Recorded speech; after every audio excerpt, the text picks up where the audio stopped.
Welcome. Thank you very much for being here. Thank you. I'm very excited to be here. Hi, everyone. Hope you had a great flight. As your award says, one of the key aspects of your career is that you've been a pioneer. You've been always opening new ways and trying new things.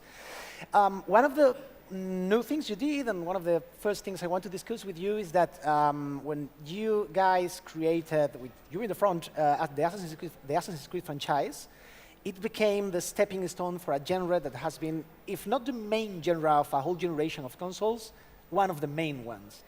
Why do you think that it hit the spot back in that day, and it's been in the first places of everyone's heart since then?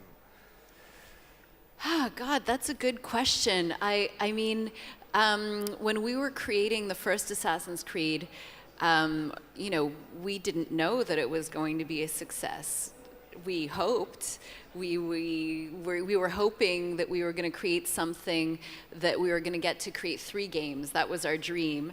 And now I think there's over 20 games in the Assassin's Creed franchise. But we certainly didn't think it was going to, become costumes that kids wear at Halloween or a big pop cultural phenomenon. I think, one of the things that we really worked on when we were creating the brand is we had all worked on franchises before that were never meant to be a franchise, that were thought of as a single game.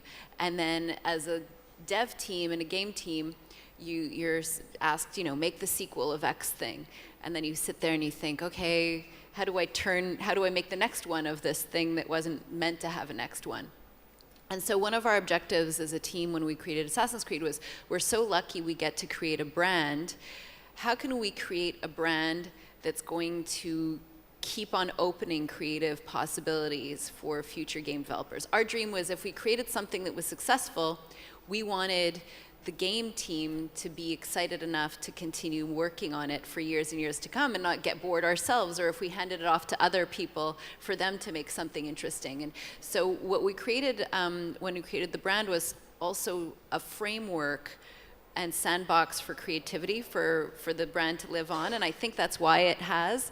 With Assassin's Creed, as long as you create a story about an assassin in a pivotal moment in history, so you can pick any interesting time in history and interesting characters and say, okay, what were the assassins doing there?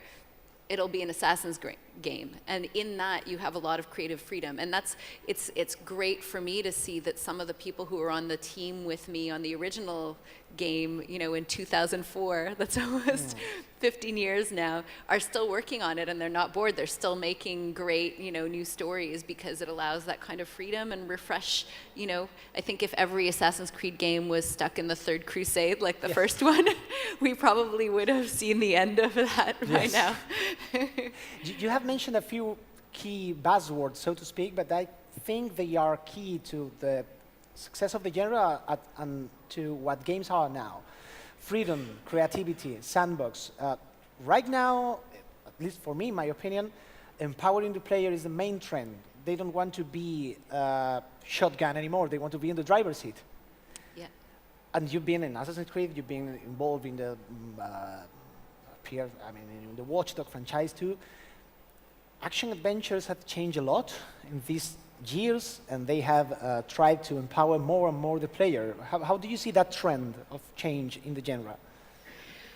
Yeah, I think, this is what's so exciting to me about the video game industry is it's constantly evolving with consoles and tech and new players and new ways to interact. And sometimes we tap into things that used to exist in games, board games. Brenda was just talking about, board games and how games have evolved.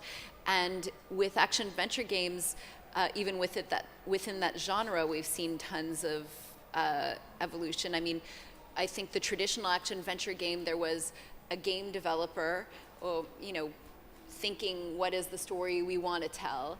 Or what is the maze or puzzle challenge that we want to create in each of these levels? And then as a player, your job was to enjoy the story, but kind of as a rat in the maze, find your way through to the cheese, right? That was kind of your job as a player. And the open world analogy is different. It's about creating your own story, right? And you decide how to do it. You're not a rat finding the maze. You're creating your own fun and creating your own, I guess, way that you want to play. And that's more player engagement. And I think the big question and exciting question for me now is, how does that experience become social? And how do players not only get to create their own story, because I think in a sandbox game, the systemic nature of it lets players play the way they want and have their own experiences to share, but how do you have those stories be social, and also how do you share those stories in a meaningful way? And I don't think we've answered that yet, and I think that's the exciting stuff to look into for the action-adventure genre. You have said how much the industry has changed in the terms of its content, but also in the terms of its actors. We were just chatting outside here about how many different roles have appeared. Back then, we just had players and developers. Now you have streamers and YouTubers and this and that, and I don't know, cosplayers, but all kind of different people living around video game, and that's social too. That's, I don't know, I mean, we think about social games and we think of Facebook games, but streaming a game and interacting with your audience is making games social too, right? Yeah. Isn't it now gaming also a performative act, something you do with others, even if it's a single-player game? I mean, it's really interesting because we're starting to see games really become a pastime that's widely enjoyed with friends, and games themselves are more than just the game or the gameplay experience. They're a way for people to hang out. And we're starting to see that the games are becoming kind of social platforms, even more than game as a service. It's a living kind of place that you go to hang out and spend time with friends. So I'm sorry, I think the volume is a little bit weird, but I think when I think about it, I've been looking at the evolution in terms of kind of 3 phases. So maybe 20 years ago, we really had the broadcast model for all forms of entertainment. And what that was is a creator making content and broadcasting it for other people to enjoy, right? And that's the model that existed for journalism. People would write articles and there would be a writer and there would be a reader.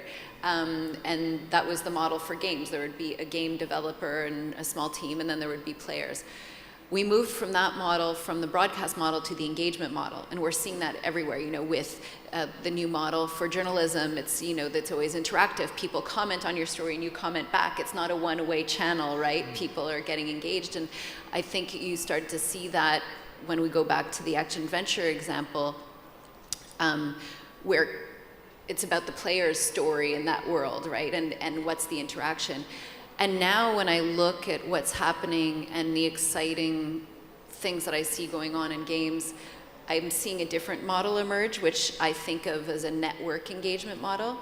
And what that means is you're not just considering the player and the creator, but many different roles and all of the roles in between. You're seeing a spectrum of the game creator, the content creator within the game, for example, making mods, or even making hats for Fortnite, or maybe in Roblox making whole games themselves. So they're playing a bigger role. You have the players, you have the YouTube streamers, which are also impacting games a ton, right? Those people now are integrated into development, and if they want a feature, they will often get those features impact how game developers are making the games. And then you have viewers as well on the other ends of the spectrum of very light interaction. And I think what we haven't seen yet is we've seen this ecosystem change, and we've seen all these new roles appear in terms of how you can be part of a gaming community. You can do it in so many different ways, but we haven't yet seen a game that integrates all those different roles. What does it mean to have a real role as a viewer within a game? Not just through YouTube and commenting to the person streaming. And I think there's a whole really exciting thing to think about in terms of how you design games, where you can transition from being a viewer straight into being a player into all of the other roles.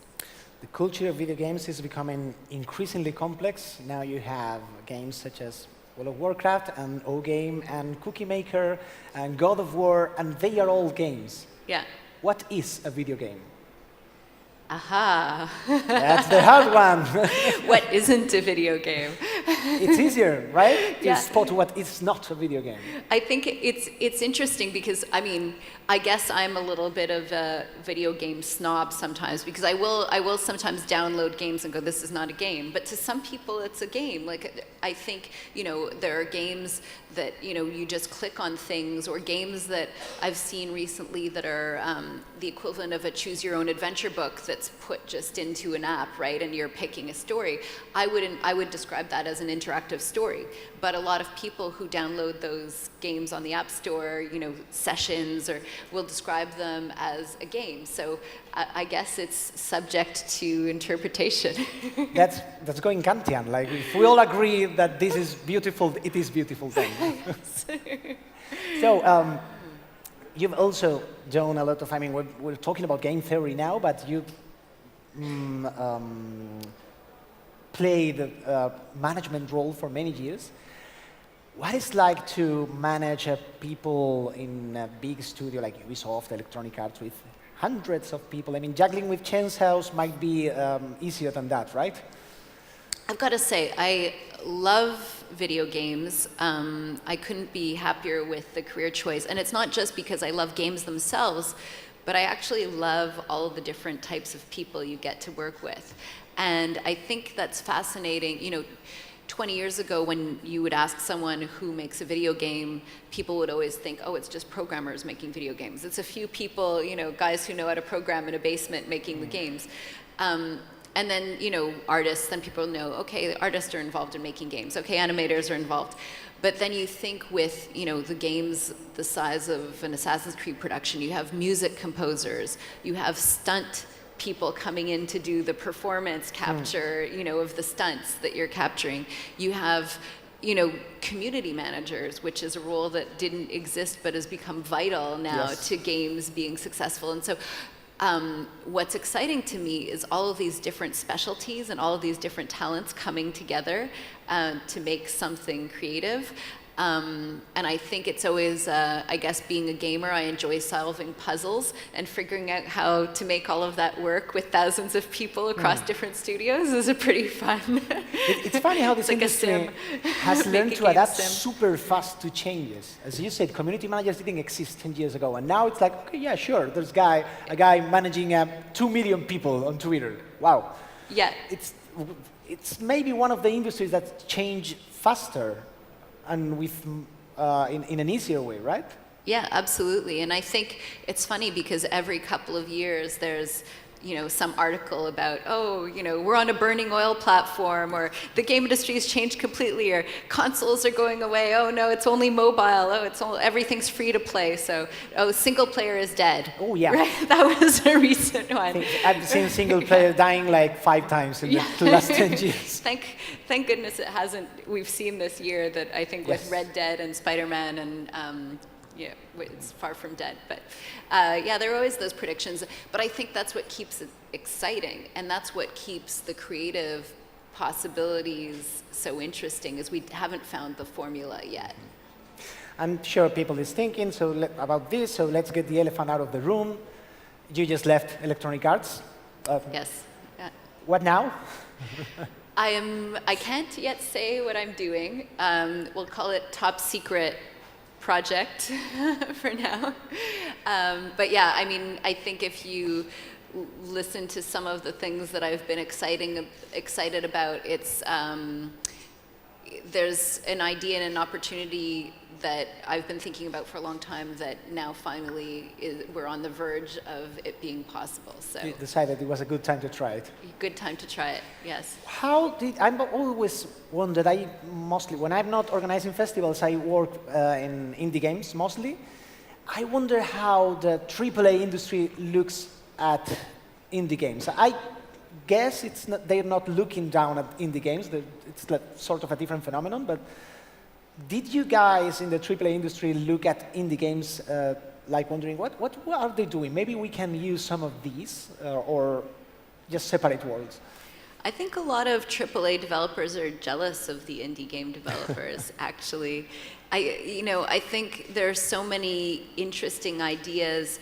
Ultimately, when you're making games and it's a business and it's a company, you have to also obviously make sure that what you're doing is profitable. So if you're spending $100 million on a game, you have to make sure it's going to appeal to a large audience. It's kind of the equivalent of making the big blockbuster game where, if you're going to make the next James Bond, you have to make sure it's a mass market kind of thing.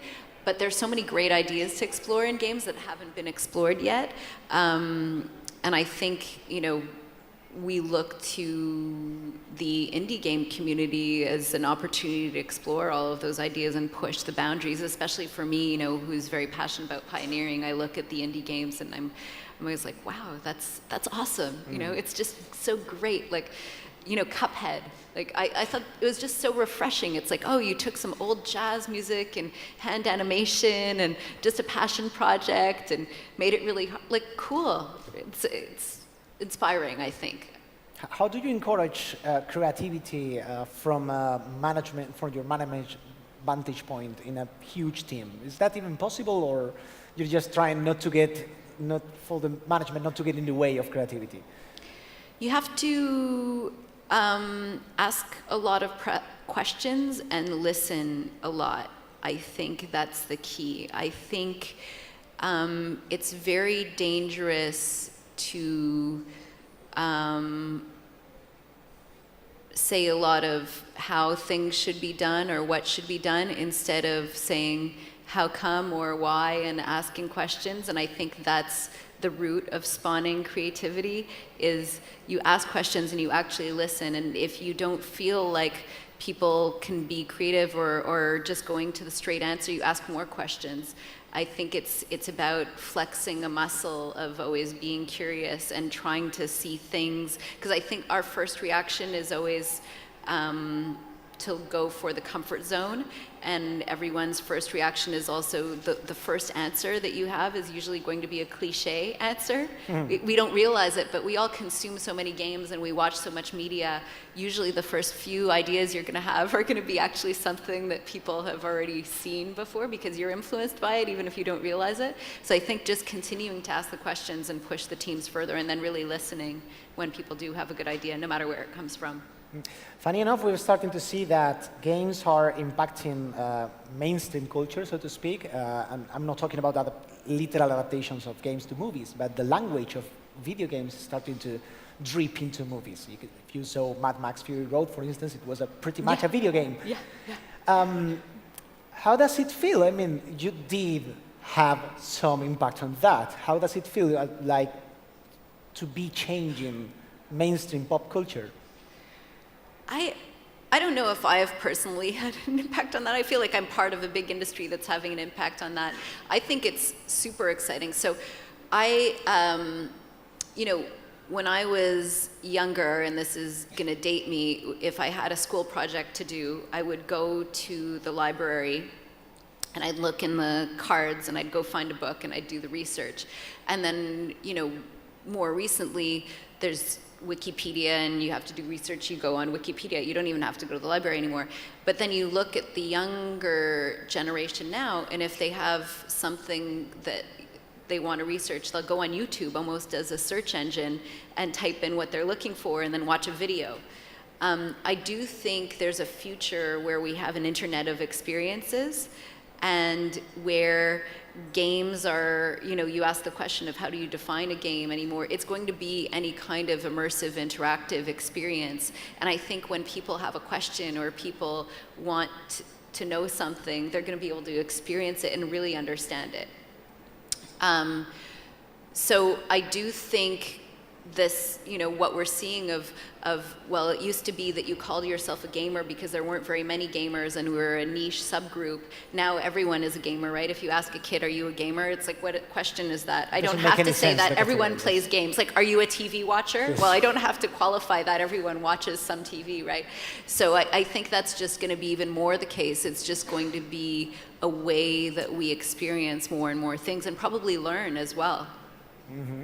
Fine enough. There's a lot of young indie developers here, a lot of students. Do you want to give them your 2 cents on how to approach the industry, or how to approach game design, or how they should go home and try something else? Well, my number one piece of advice is to be honest with yourself about what you're passionate about.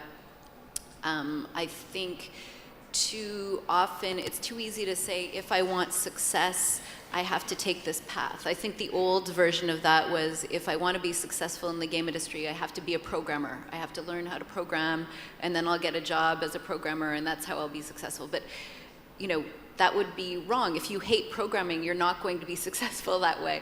And I think that's what's great about the game industry is, no matter what you're passionate about, even if it's talking to people, you can be a community manager. There's a role for you in the game industry, and the way that you're going to have success is to be honest with yourself and pursue your passion. And I think that's all about choosing the projects, choosing and all of the choices you make, to be honest with yourself. And I think the second thing is to pick your job or what you're doing based on who you get to work with. I think that defines, it's not only your day-to-day happiness of who you get to spend time with and do you enjoy those people, but also, I think making games, even if it's a small indie game, is a team endeavor, and a lot of your success and what you're going to get to create is the people that you get to surround yourself with. You mentioned programming. If I remember correctly, you studied computer engineering, right? I started you as a are programmer. an engineer. I did start as a programmer. Do you miss coding? I still, I started coding a little bit more recently because I'm teaching my kids. Now there's so many great games where you can do some basic programming, and so, and of course now, there's the whole maker movement, and so, you can go to like little maker cafes and do projects. So I've started doing more like little, no hardcore programming, but it's fun to know that, I can actually, help my kids with all of these new tools now that are out there. That was quite a move from a programmer to a manager and producer, and I mean, back then, yeah, it wasn't that easy to go to one career to another, right? I didn't want actually to move away from being a programmer. That wasn't happened. It sort of happened, yeah. It's kind of, well, that's the other thing on games. Sometimes it's chaotic, and sometimes there's battlefield promotions. It's like, there's no more producer. Okay, you be the producer for now. So, yeah. Okay. I think we have time for a few questions, if you have. Yeah, great. Sort of. Thank you. See the presenter going, yeah, well, I guess. No. So if you have any questions for Jade, please raise your hands. Again, as I always say, I don't see a thing, but usually you can spot a hand. I want to ask you about this passion project, if you can give us, not a hint maybe, but what is the motion or the idea behind it? Because if it's something that has you excited for so many years, it has to be something great. So any clue about that? I will give you a clue that I think it's been very interesting to me to see a lot of ideas that existed in science fiction books slowly kind of become a reality and then just become the norm. I think a classic example is the metaverse, which has been in so many different things, and finally Ready Player One. And I'm not trying to build the metaverse, I'm just using it as an example. But it was a very far-fetched idea. Actually, Werner Vinge wrote a short story called True Names, I think in the 70s, with the first idea of it. And now it's just commonplace, everyone knows what that is. There are some other ideas like that that were incredibly inspiring to me when I was younger, that finally now I see the ingredients are in place to make them a reality. So that's the hint. Thank you so much. Next question. It's a shy audience today. Don't be scared. No She- bad questions. She doesn't bite. At least not from this far away. Well, well, you think about it. What games are you playing right now? Oh my God. I play a little bit of every single game that comes out. I started again on Pokemon because I just got it for the Switch, and so I'm playing also Pokemon Go. I wanted to see what Pokemons I can catch in Bilbao because I Okay. haven't been to Bilbao before. Very likely a lot of water Pokemons. a lot of Pokemons. And I mean, I've been playing Spider-Man. That's one of the games that I've been playing most recently. I played Red Dead, of course. There's a lot to play there, so admittedly, Yeah, it's not a game you play. It's a place you move to live. yeah. Right. Well, I've played like 5 hours, and I feel like I'm still in the tutorial. So Yes. I moved on to Spider-Man, and what else? I still play. Actually, I bring my Switch all the time when I'm traveling as well, and there are tons of great games on that. And I actually recently put, Pokemon, and also put back in Zelda. Okay, that's Yeah. a good one. So last chance, guys. Any question from the audience? Here, in the front line.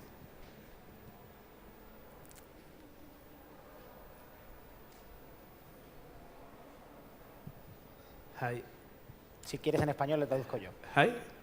Hi. I would like to ask you about future, potential future niches, small markets, emerging markets that you see right now as promising places to join for small teams, for small games. So is your question promising markets for game developers to start studios, or promising markets where you could make a game for that market? The second one. The second one, make a game for that market? Ah, the first Or one. a good place to build a game studio. I think anywhere is a good place to build a game studio. I think wherever there's talent and passion and is a great place to build a game studio. I mean, I think especially when you can make an indie game with 20 people or 5 people, as long as you can get a good mix of the talent together and have a passionate idea. I do think when you're making a game, it's good to make it based on what your own passion is so that you know how to connect to whether it's good or not, right? It's hard to say we're going to be a team, I think, in Montreal making a game for the Japanese players. It's always, I think, probably better to make a game for, that you understand and that it's close to your market. Thank you very much, guys. Thank you very much, Jade. Please, huge round of applause for her.